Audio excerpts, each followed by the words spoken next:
شروع اللہ کا نام لے کر جو بڑا مہربان نہایت رحم والا ہے۔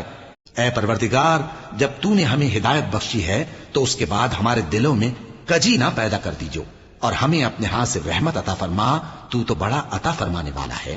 اے پروردگار، تو اس روز جس کے آنے میں کچھ بھی شک نہیں سب لوگوں کو اپنے حضور میں جمع کر لے گا، بے شک اللہ خلاف وعدہ نہیں کرتا۔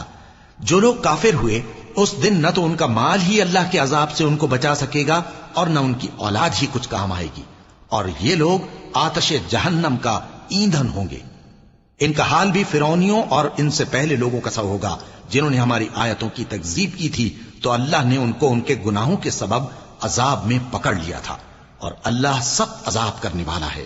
اے پیغمبر، کافروں سے کہہ دو کہ تم دنیا میں بھی عنقریب مغلوب ہو جاؤ گے اور آخرت میں جہنم کی طرف اکٹھا کیے جاؤ گے، اور وہ بری جگہ ہے۔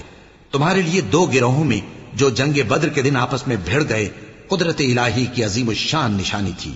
ایک گروہ مسلمانوں کا تھا، وہ اللہ کی راہ میں لڑ رہا تھا، اور دوسرا گروہ کافروں کا تھا، وہ ان کو اپنی آنکھوں سے اپنے سے دگنا مشاہدہ کر رہا تھا۔